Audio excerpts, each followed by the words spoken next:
Usually when we talk about a medical diagnosis, there's this underlying expectation of precision. It's like engineering. You break your arm, you go to the hospital, the X-ray shows that jagged white line on the film, and the doctor just points a pen at it and says, there it is, that's the break. Right. It's binary. It's completely legible. Exactly. It's clean, broken or not broken. And I mean, that legibility is comforting. We are wired to want our problems to be visible so they can be neatly categorized and, eventually fixed. But then you step out of the hospital and into the world of cultural sociology. You start looking at our institutional frameworks, the legal system, and, well, specifically the modern male experience. And suddenly, that X-ray machine isn't just malfunctioning, it's completely broken. Yeah, we're looking at a diagnostic landscape that is just incredibly murky. And today, we are looking at a text that claims to not just provide a new X-ray machine, but asserts that the foundational bones of our entire civilization are fractured. And even more provocatively, it argues that the medical establishment itself, like our institutions, is the one actually holding the hammer.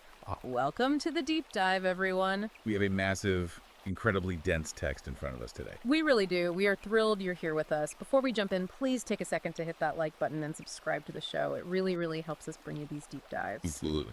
So today's deep dive is a comprehensive review of this fascinating new ebook titled Baptism by Fire, The Spiritual Necessity of the Modern Man's Ordeal by Conrad Riker. Now, if you are a man navigating the modern world, especially if you are engaging with the red pill or manosphere spaces, this is pitched as much more than just a book. Right. Riker frames this as a literal field manual. Yeah, a blueprint for understanding the historical capture of Western institutions, and a tactical guide for rebuilding male sovereignty from the ground up. And I want to tell you right up front, if the concepts we unpack today resonate with you, you need to check out Amazon Kindle and Google Play Books to buy the book. And you definitely need to follow the author, at Conrad Riker on Substack. Exactly. So the mission for our deep dive today is very clear. We are going to explore Riker's intensely detailed, unapologetic thesis. He maps out how modern institutions, from family courts to universities to corporate HR, were allegedly captured by Marxist and feminist ideologies, and, what men are actually supposed to do about it. Now, let's just pause right here, because Yeah. this is crucial. We need to make something unequivocally clear to you, the listener. Right, the disclaimer. Yes. The material we are looking at today contains highly politically charged, deeply polarizing viewpoints. It touches on gender, politics, law, and history in ways that aggressively challenge mainstream orthodoxies. And our mission here is not to take sides. We are not endorsing these viewpoints, nor are we condemning them. We are acting as your guides through the source material. Exactly. Our goal is to impartially unpack Riker's original text, decode the logical arguments he's making, and help you understand the profound impact these ideas have within the men's rights activist or MRA community. We are here to look at the architecture of the argument. So where do we start? Well, what's fascinating here is how Riker begins. He doesn't start with abstract political theory or some lofty sociological thesis. He starts on the ground, in a courtroom. Ah, right, the family court system. Yeah. He introduces this concept of the modern ordeal, focusing specifically on the family court system, which he frames not as a venue for justice, but as a brutal, unintentional initiation ritual for men. He actually calls it the death of the blue-pilled ego. He sets this visceral scene of a guy standing in a courtroom. And this guy is losing his home, his children, his bank accounts, his reputation, all in under 7 minutes. And Riker claims this happens due to a system that operates entirely without due process for the father. And he backs this up with some truly sobering statistics that, honestly, we need to sit with for a minute. Yeah, the data is intense. It's deliberately meant to shock the reader out of complacency. He starts with the structural realities. He cites that 70% of divorces are initiated by women and 80% of custodial parents are mothers. But the most chilling statistics he pulls are from the CDC and the National Center for Health Statistics regarding the psychological fallout. The suicide rates. Right. Now, we often hear the baseline stat that men die by suicide at nearly 4 times the rate of women. But Riker drills down into the specific demographic of divorced men. And he states that divorced men are 9.7 times more likely to commit suicide than divorced women. Wow. I mean, 9.7 times. You just can't gloss over a number like that. You really can't, because it points to a catastrophic psychological collapse. Riker uses these numbers to illustrate that this isn't just, individual heartbreak. It's a systemic issue. And to frame this legally, he quotes Canadian Senator Ann Cools, the first black woman appointed to the Canadian Senate, actually. Right, and she described the family court system as operating on a presumption of paternal incompetence. A presumption of paternal incompetence. Riker takes that quote and argues that the system fundamentally views men as disposable utility units, like they are expected to literally pay for the privilege of their own destruction. And I want to dwell on the mechanics of that psychological collapse for a second.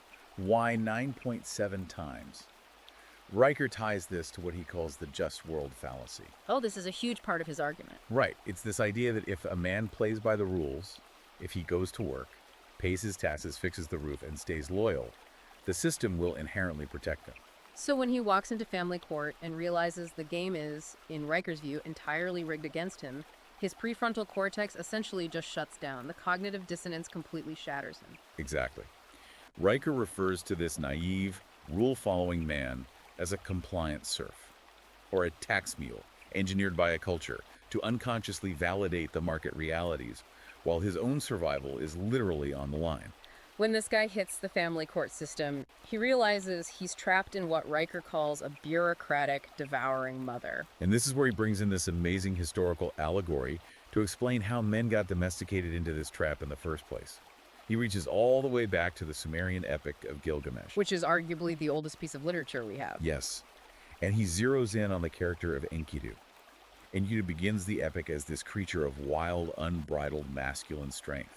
He lives with the animals. He's completely sovereign in his natural state. He is formidable.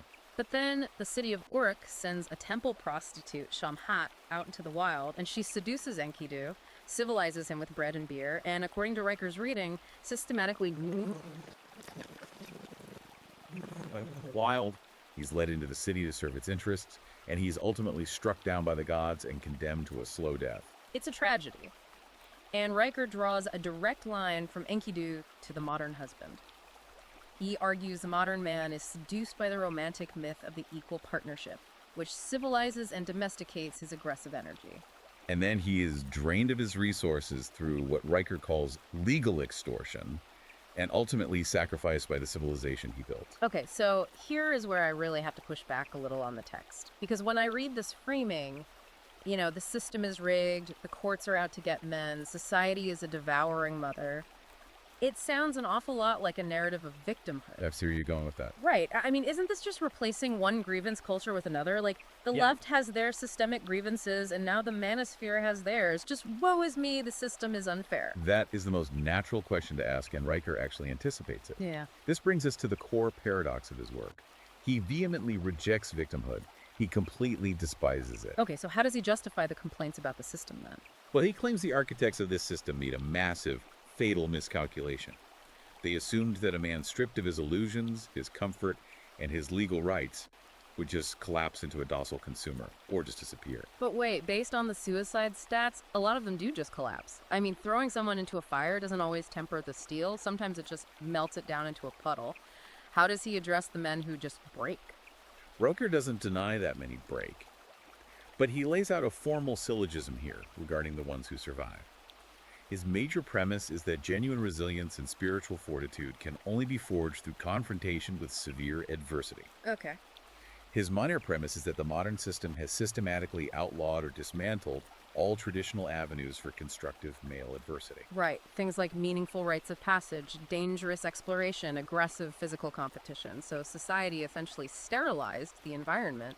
Exactly. Yeah. Therefore, his conclusion is that the modern system's attempt to emasculate men through legal and financial ruin has accidentally created the only available crucible hot enough to forge true masculine resilience. Wow. So the system thought it was building a slaughterhouse, but Riker says they accidentally built a forge. Yes.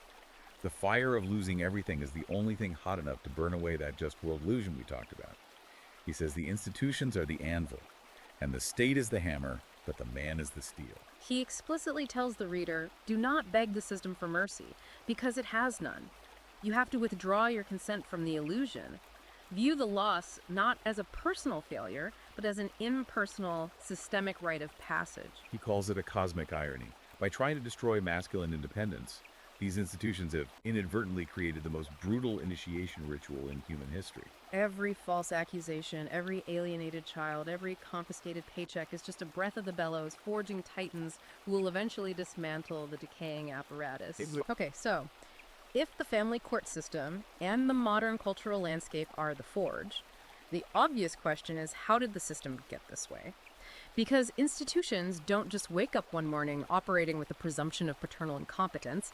This requires a massive architectural shift in society. Right. If the courts are the symptom, what is the disease? Yeah.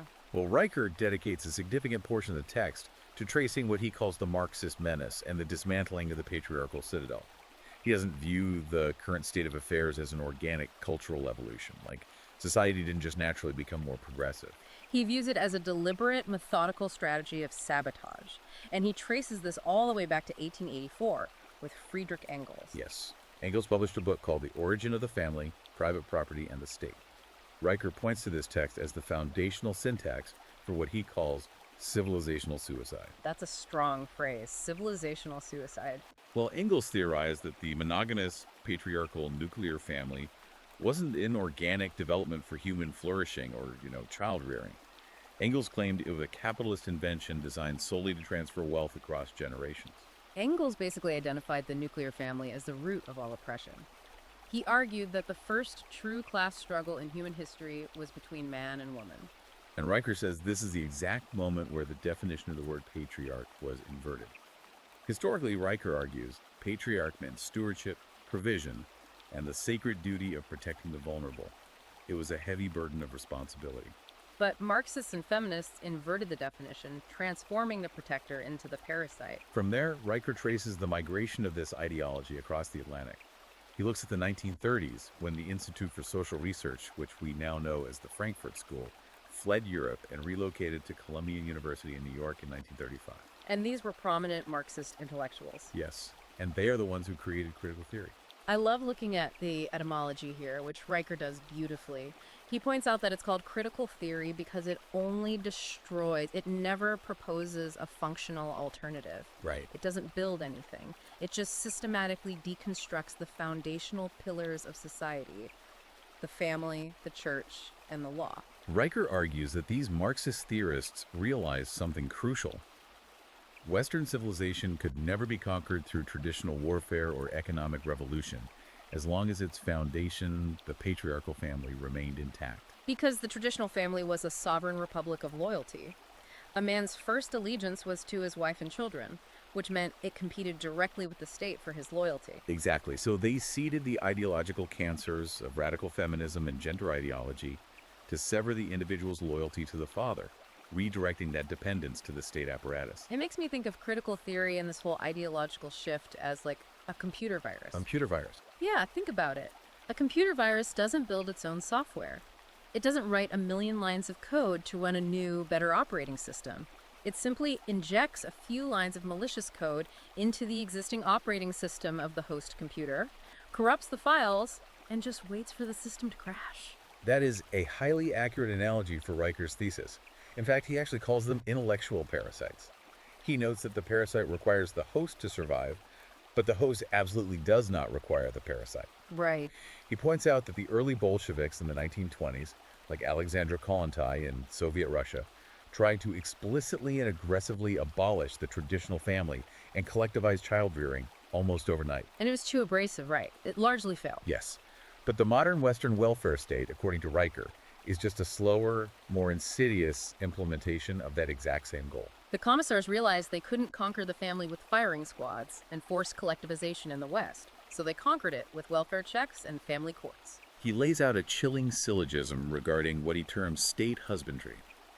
To replace a function in society, an institution has to assume its financial and authoritative roles. Makes sense. Over the last several decades, the modern welfare state assumed the financial provision of women and children, while the legal system assumed the authoritative disciplinary role. Therefore, the state has effectively husbanded the family, stepping in to act as the provider and the enforcer, which reduces the biological father to nothing more than a taxed serf. Exactly. The state, he argues, is the new patriarch and artificial bureaucratic tyrant. And he tracks the legal milestones of this too. He points to 1969 as a massive, catastrophic turning point. That was the year California Governor Ronald Reagan signed no-fault divorce into law. Riker calls this the decision that converted marriage into an unconscionable contract. His legal analysis of this is very sharp. He points out that in any standard recognizable legal contract, whether it's for a business, a house, or a car, both parties must mutually consent to dissolve it, or one party must legally breach the terms of the contract to face a penalty. Right, that's just contract law 101. But under no-fault divorce, a man can fulfill every single vow. He can work tirelessly, remain perfectly faithful, provide abundantly, and the state will still enforce a massive asset transfer and child alienation if the wife simply decides she is unhappy and wants to dissolve the family. He calls it the legalized theft of a man's livelihood. The state uses its monopoly on violence to enforce a contract breach where no breach actually occurred. And to prove that this ideological capture goes beyond just the law and has completely rotted out the very fabric of truth in academia, Riker brings up the 1996 Alan Sokal hoax. Oh, this is one of my favorite historical examples. We definitely have to unpack this. The Sokal hoax is a watershed moment in the history of academia. Yeah. Alan Sokal was a physicist at NYU, and he grew incredibly frustrated with the postmodernist trend in the humanities that claimed objective truth didn't exist. Right, that everything is just a social construct. Exactly.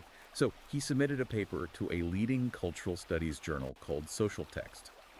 The paper was titled Transgressing the Boundaries Towards a Transformative Hermeneutics of Quantum Gravity. Just a total word salad. And the premise of the paper was that physical reality, specifically quantum gravity, was merely a social and linguistic construct. Yes, but the catch is the whole paper was a deliberate, total fraud. Sokal packed it with postmodern jargon, complex syntax, and flattering references to the editor's own political ideologies. But scientifically and logically, it was absolute nonsense. Intentionally devoid of logic and empirically false. And they published it. That is just insane. A major academic journal published a paper essentially saying gravity is a social construct just because it used the right academic buzzwords and flattered their political biases. They published it with enthusiasm. And Riker uses this as definitive grammatical proof of our institutional degradation. He argues it proves beyond a shadow of a doubt that the modern left-wing academy doesn't deal in objective truth anymore. They deal purely in ideological conformity. Yes. They prioritize magical incantations of status over empirical reality. If a theory flatters their political goals, it is treated as truth, regardless of the actual data. Which brings us to a massive collision course. We've laid out the historical and ideological shift, this idea driving our institutions that society is entirely a social construct, a blank slate. But Riker argues this ideology is crashing headfirst into hard, unforgiving biological realities. Right. Riker contends that the entire modern project is built on the blank slate lie. This idea that men and women are interchangeable cogs, infinitely malleable by state decree or social conditioning. He says this completely denies the teleology of the sexes. Let's define that for the listener really quick. Teleology being the inherent purpose, design, or ultimate end of a thing, right? Like the teleology of an acorn is to become an oak tree. The teleology of the eye is sight. Exactly. It's Aristotle's concept of intrinsic purpose. Riker argues the teleology of the masculine is to provision, protect, produce, and order chaos. The teleology of the feminine is to nurture and cultivate life. And he insists these are not social constructs imposed by a patriarchal society. They are biological realities encoded deeply in our DNA. To support this, he completely bypasses sociology and turns to hard science, specifically the work of Cambridge psychologist Simon Baron-Cohen. Baron-Cohen's research on fetal testosterone, this is fascinating. Riker uses this to demonstrate that before a child is even born, before society can impose any constructs on them, their brains are being structurally wired by hormones. Right. He shows that male brains, bathed in fetal testosterone, are structurally wired for spatial reasoning, rule-based systems, and understanding mechanics. While female brains, exposed to less testosterone, are statistically wired for empathy and relational dynamics. But Riker takes the concept of testosterone much further than just biology, doesn't he? He elevates it philosophically. He calls testosterone the biochemical expression of the logos. Yes, the logos, the ancient Greek principle of rational order, the divine word, the logic that structures the universe. That's a huge claim. It is. He argues testosterone is the chemical spark that drives territorial defense, systemic building, and the aggressive pursuit of objective truth. When a man builds a suspension bridge or writes a complex logical argument or defends a border, He isn't just adhering to a gender role, he is actualizing his biochemical imperative. He is manifesting the logos. Exactly. And because modern society willfully ignores this biological reality, insisting everyone is a blank slate, we get massive sociological decay.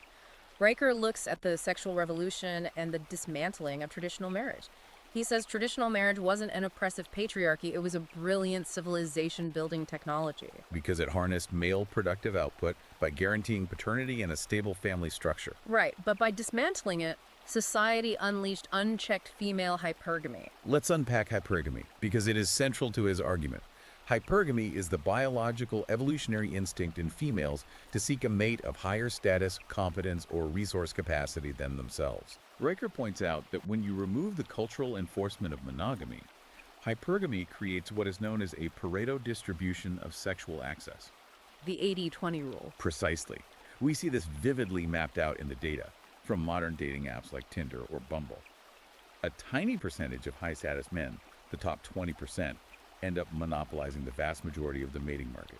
Which leaves the vast majority of average men completely disenfranchised, practically invisible to women. And Riker argues that when average men realize their labor and rule following won't be rewarded with a family or a legacy, they simply withdraw their productive capacity. They drop out. And that leads to civilizational stagnation. Now, this is where Riker's work takes a very sharp turn from a lot of the anger you see in the manosphere, because he doesn't tell men to be angry about hypergamy or this Pareto distribution. In fact, he mocks men who complain about it. Oh yeah, he has zero patience for complaining. He uses a great analogy. He says, cursing female nature is like a sailor standing on the deck of a ship screaming at the wind. It's a pathetic, impotent waste of energy. The wind doesn't care about your feelings, and neither does evolutionary biology. The wind just blows. Very true. So if a man can't curse the wind, how does he adjust his sails? Well, Riker's solution is what he calls the trivium of attraction. He translates evolutionary biology into an actionable, rigorous framework for self-development. If women are biologically wired to seek the highest competence, then a man must become undeniably competent across 3 domains. Okay, let's break these down. First, physical mastery. This means weightlifting, martial arts, and physical endurance. It proves genetic fitness and signals the strength to protect the perimeter from physical threats. Makes sense. What's the second? Second, intellectual mastery. This encompasses logic, rhetoric, and severe financial competence. This proves resource capability and the ability to navigate the world's systems. And the third? Third, spiritual mastery. This is stoicism, emotional regulation, and alignment with the logos, proving emotional stability under pressure. It's a total rejection of the modern nice guy negotiation strategy where a guy tries to, talk his way into attraction by being compliant and agreeable. Riker says you can't negotiate attraction. No, you can't. By mastering those 3 domains in the trivium, a man stops negotiating with biology and conquers it. He transcends the desperate need for external validation and achieves profound psychological sovereignty. He becomes the ultimate synthesis of evolutionary drive and rational will. He is competent, dangerous, and controlled. But, as Riker points out, achieving this kind of sovereignty puts a man in direct, inevitable conflict with a culture that actively pathologizes these exact traits. Which leads us right into the cultural gaslighting Riker describes. The culture is currently treating innate biologically driven male traits as literal diseases. And we see this most clearly with the 2019 American Psychological Association guidelines. Yeah, the APA released official guidelines for treating boys and men that formally labeled traditional masculinity as toxic. Toxic masculinity. Right. And they didn't just target bad behavior, they specifically cited traditional traits like stoicism, competitiveness, and rugged individualism as psychologically harmful. That's incredible. Riker views this as the medicalization of the warrior spirit. The establishment is trying to therapize the strength out of men to disarm the natural predator of tyranny. If you make men feel guilty for being competitive or stoic, they become much easier to govern. And he contrasts this pathologizing of strong men with the actual devastating sociological data of what happens to a society when men are removed from the picture or made weak. He brings up the 1965 Moynihan Report. Authored by Daniel Patrick Moynihan, who was Assistant Secretary of Labor under LBJ. Right. The report was called The Negro Family, The Case for National Action. This is a crucial historical document for Riker. It is. Moynihan proves sociologically that the disintegration of the male-headed family structure leads directly to systemic societal collapse. He was looking specifically at the rise of out-of-wedlock births in urban centers, and he warned that removing the father would result in rampant poverty, crime, and generational despair, regardless of how much government money was poured into the communities. And what actually happened? Riker points out that the left didn't debate Moynihan's data, they assassinated his character. They called him a racist and buried the report. And now, decades later, look at the stats Riker presents to vindicate Moynihan. 85% of youths in prison grew up in fatherless homes. Wow, 85%. 71% of high school dropouts lack a father figure. Fatherless children are overwhelmingly more likely to face extreme poverty, drug addiction, and severe psychological instability. The father isn't an optional accessory in a child's life. He is the load-bearing wall of civilization. When you remove him, the roof caves in. To explain how modern institutions get away with ignoring this glaring reality while continuing to attack masculinity, Riker uses classical logic. Specifically, he exposes their use of the Motte-Bailey fallacy. Okay, this is a brilliant concept. Let's really break down the Motte-Bailey for the listener, because once you see it, you just see it everywhere.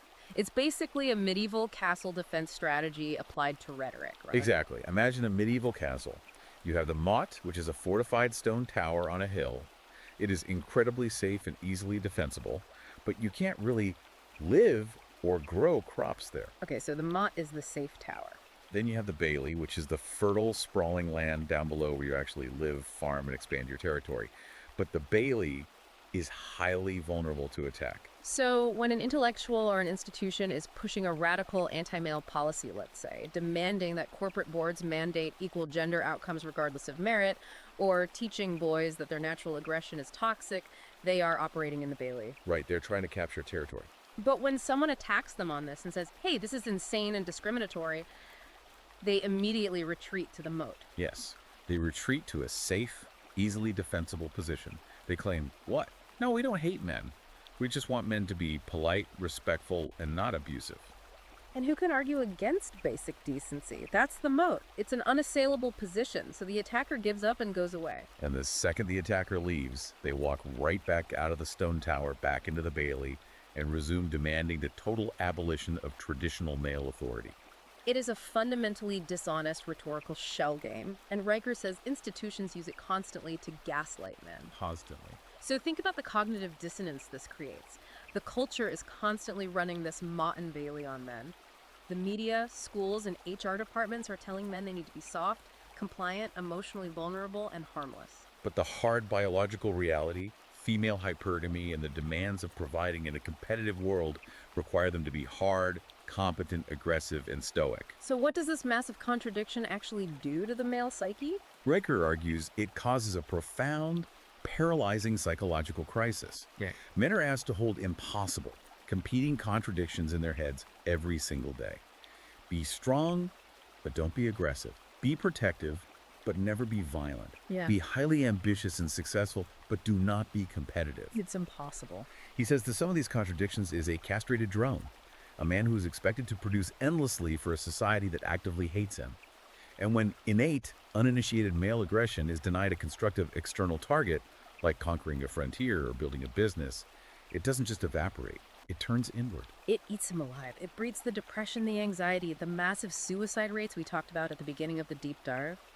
Riker paints this bleak picture of the modern beta male floating in a tepid bath of consumer comfort, binge-watching streaming services, scrolling through digital distractions, and wondering why he feels so completely hollow. The man's soul is starving because it was built for a real fight, and he's been given a padded cell. And this brings us to the core of Riker's prescriptive philosophy. This is where he pivots from diagnosis to the cure. Riker's solution to this psychological crisis is the deliberate, voluntary, and aggressive embrace of suffering. He leans heavily into Nassim Taleb's concept of anti-fragility. Not just resilience, which is a rock withstanding a shock. Anti-fragility is the hydra growing stronger from the shock. The more you attack it, the stronger it gets. And he violently contrasts this with modern safetyism, the cultural religion that prioritizes eliminating emotional and physical discomfort above absolutely all else. To achieve this anti-fragility, he introduces the Greek concept of ascesis. Now, in modern English, when we hear the word asceticism, we usually think of passive withdrawal, a monk sitting quietly on a cushion in a cave denying himself food. Right. But Riker notes the ancient Greek root of the word referred to athletic training. It was the grueling physical exercise and regimen of wrestlers preparing for brutal combat. It is aggressive, proactive preparation, Yeah. self-war, as he calls it. And he backs this philosophy up with rigorous hard science, looking at the Dutch extreme athlete Wim Hof. Oh, the Radboud University study. Yes. Hof's research at Radboud University is paradigm shifting. It showed that voluntary exposure to extreme, freezing cold activates the sympathetic nervous system in a way comfort never could. It increases norepinephrine by 2 to 300% and dopamine by 250%. The clinical study Riker references is astounding. The subjects in the Wim Hof training group were injected with a bacterial endotoxin, essentially a dead bacteria that tricks the body into thinking it's severely infected.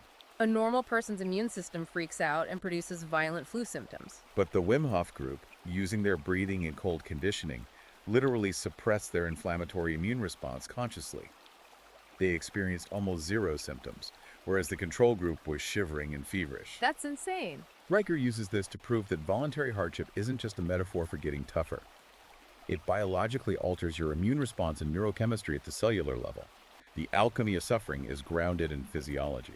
He contrasts this raw biological reality with a historical example that just blows my mind. The 1914 Greenwich Shackleton and Arctic expedition. An incredible story. Here you have a crew of men whose ship, the Endurance, gets crushed by pack ice. These men endured 18 months trapped in the freezing, absolute desolation of Antarctica. They slept on ice floes, ate seal blubber and penguin meat, dragged lifeboats across frozen mountains, and through sheer iron-willed leadership, Shackleton brought every single man home alive. Zero casualties. Zero casualties. And Riker places that image right next to the modern university student who requires a designated safe space, coloring books, and trauma counseling because a politically conservative speaker is giving a lecture somewhere on campus. The difference between Shackleton's men and the modern student, Riker argues, is not physical or genetic, it's entirely spiritual. Shackleton's men possess the architecture of the anti-fragile masculine spirit. Modern society, driven by safetyism, has deliberately dismantled that structure. Riker provides another tight syllogism here. Muscle and bone only increase in density when subjected to physical stressors. Removing stressors guarantees atrophy. Therefore, a society obsessed with eliminating discomfort is actively, intentionally engineering the biological and spiritual weakening of its men. It's like he's saying, if you don't choose your suffering on your own terms, the world will eventually force it upon you on its terms. And if you aren't prepared, it will crush you. Exactly. He writes that the man who never faces voluntary suffering is entirely at the mercy of involuntary suffering. When the crisis inevitably hits, when the false accusations come, or the economy crashes, or the legal system grinds him down in family court, his nervous system, completely uncalibrated by hardship, overwhelms him with panic. He surrenders. He becomes one of those suicide statistics. But the man who has stepped into the freezing cold shower every single morning, the man who has loaded heavy iron onto a barbell when his body screamed to stay in bed, who has run in the freezing rain he has already faced the screaming flesh and won. He has subjugated his body to his will. Which is why Riker mandates what he calls the daily crucible. What does that entail exactly? A daily crucible is the non-negotiable requirement that a man must start his day with a physical challenge his mind desperately wants to avoid. Before the intellect can even engage with the stresses of the day, the flesh must be broken on the wheel of the will. Cold water, heavy lifting, fasting, intense cardio. Riker calls safetyism the cosmology of the corpse. You only grow when the flesh screams for comfort and the sovereign will commands it to stay in the fire. Exactly. So let's say a man actually implements this. He tempers his own mind and body through this daily crucible. He understands the historical capture of our institutions. He masters his biology through the trivium of attraction. And he survives the family court forge without breaking. What is his ultimate duty to society? Where does all this sovereign, hyper-competent energy go? That brings us to the culmination of Riker's manual, The Return of the Kings, and Parallel Institutions. The goal of Riker's manual is not mere personal survival, and it certainly isn't isolation. The ultimate goal is civilizational architecture. Men must become the sovereign man who integrates his shadow. The psychological shadow, in the Jungian sense, his unrefined evolutionary energy, his capacity for violence, his aggression, his capacity for righteous anger. Riker says you don't achieve wholeness by amputating your darkness and pretending to be harmless. You yoke that darkness to the plow of reason. Precisely. The sword and the plowshare require the exact same forge. Once a man is integrated and competent, his duty is not to try and reform the decaying institutions that hate him. Riker is absolutely emphatic about this point. You do not reform decaying institutions, you outbuild them. He gives the historical precedent of the Hanseatic League in the 12th century, which is such a perfect example. The merchants and mariners of northern Europe realized their feudal lords were parasites who did nothing but tax them and offer no protection. So what did these merchants do? They didn't issue press releases demanding a seat at the feudal table. They didn't hold protests outside the king's castle. No, they simply built better ships. They established their own protected trade routes. They wrote and enforced their own merchant laws, and they controlled the Baltic Sea through absolute, undeniable competence. They created a parallel structure that bypassed the lords entirely, and it lasted for 300 years. So let me ask the question I'm sure some listeners are thinking right now. Is this a call for isolationism?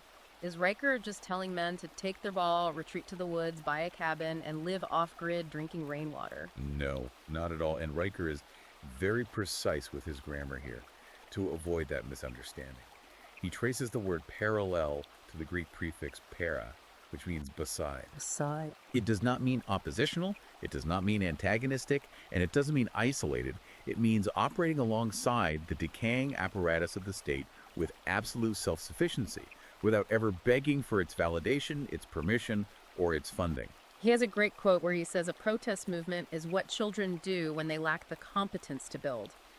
A parallel institution is what men do when they decide to lay their own foundation." He's talking about building fraternal orders, private academies for boys, localized mutual aid networks, and independent economies that don't rely on HR departments or state approval. He fully expects the institutional left to label this as secessionist or misogynistic or even domestic terrorism, which is just another Mott and Bailey tactic to try and force compliance. But his mandate to the reader remains unshaken. Stop apologizing. Withdraw your consent, your labor, and your emotional investment from a gynocentric system that demands you fund your own destruction. Build the aristocracy of competence. He envisions sovereign men waiting for the inevitable collapse of the current unsustainable system, not to weep over the ashes, but to pull the still warm stone from the rubble to forge a new cathedral. That's a very powerful image. Well, we have covered an immense amount of ground today. To summarize this massive journey, we explored Riker's view of the modern legal system as a brutal, unintentional forge. We traced the history of Marxist ideology capturing our institutions, from Engels to the Frankfurt School. We looked at the hard biological realities that completely refute the blank slate theory. We examined the deliberate, psychological pathologizing of male virtues and the fallout of the fatherless home. We unpacked the absolute necessity of voluntary suffering through ascesis to build anti-fragility. And finally, we looked at his architectural blueprint for building parallel institutions. Whether a listener agrees with every single premise or not, it is undeniable that Riker's baptism by fire provides an incredibly structured, historically dense, and logically aggressive framework. It is easy to see why this text is deeply resonating within the manosphere. It offers not just a diagnosis of the intense pain and disenfranchisement many men feel, but a rigorous, demanding prescription for action. It demands greatness. Absolutely. It is a dense, provocative, and completely unapologetic read. And if you want to dive into the full architecture of these arguments, the syllogisms we didn't have time to cover, the historical data, the complete breakdown of the trivium of attraction you need to buy the ebook, check Amazon Kindle and Google Playbooks right now to get your copy of Baptism by Fire by Conrad Riker. And don't forget to follow the author at Conrad Riker at Substack for his ongoing essays and updates. Also, please hit that like button and subscribe to our deep dive here so we can keep bringing you these deep level analyses. It's a text that demands engagement, regardless of where you stand politically. I want to leave you with one final, lingering question inspired by the text. We started with the idea of a medical diagnosis, an X-ray of a broken system. Riker argues that this entire modern system, despite its alleged hostility toward men, functions entirely on the unacknowledged sacrifice, risk, and physical labor of those very same men. Men build the roads, maintain the power grids, and fight the wars. So ask yourself, if the system fundamentally requires your compliance and your labor to survive, what exactly happens to the world the very moment you decide to withdraw it? Think about that. Thanks for joining us on the Deep Dive.